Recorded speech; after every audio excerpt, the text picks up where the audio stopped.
Ingelsen venjer tja nästan. Nästan klar till stäbafinalen morgon?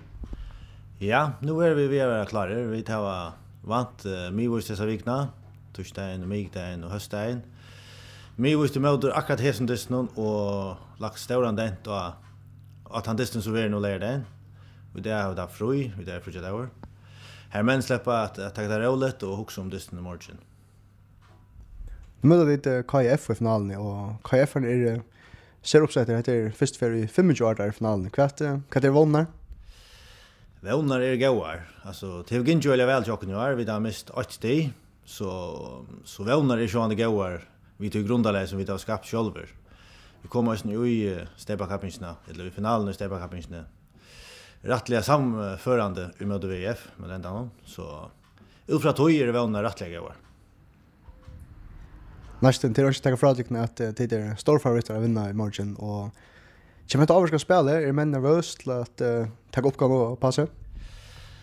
Vi tar gått så rent att förröga alla människor så väl som möjligt. Vi är stor favoriter, ja, till att vi är så långt framme för stetavne.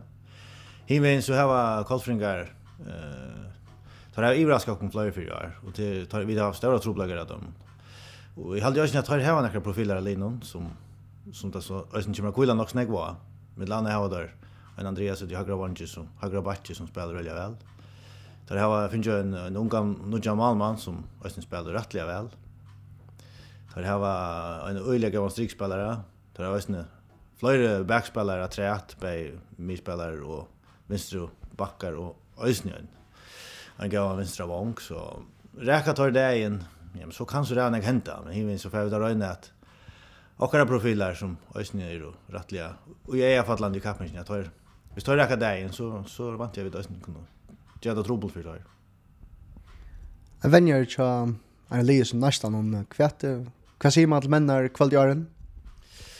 Ja, det var så höskvalt att vi var samman senast för.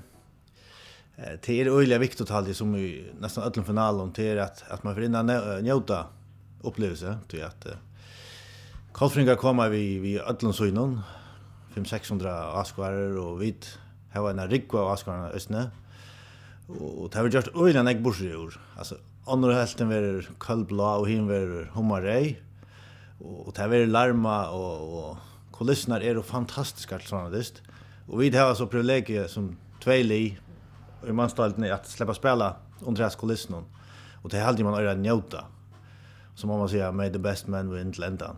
Well, det är så vitt. Ja, då säger may the best man win. Kvart kan spela bort lite morgon. Hvis det gånger som är atle så vinner vi tror jag det. Himen så för Karlsfringar reina ta det så runt alla vikna att jag finner taktiskt träck emot och styrkjon. Men på någon halt jag kan säga att vi det en ton bättre än tar. Så man bara hoppas till att rutinen jockon till att vi tar runt när och har varit usen för att ta mona mer än hungern jag tar med efter ser 25 år när jag släpper vinna. Skulle det vara så att det vinner distan, hur så kommer nästa manningen att fira till? Till som det vanliga till finaler så blir det självklart 4 ganska särskilt. Nästan har haft traditionen nu i några år att han har bei Stebakappingsna och att han har kappings Leo så mötas vi till en bättre bita och det är det ösn i morgon och så urslite. Så ta första tøyman eller annan han fyra gånger i unglängare om nu. Och här är mycket honallet och nog länge då att han har.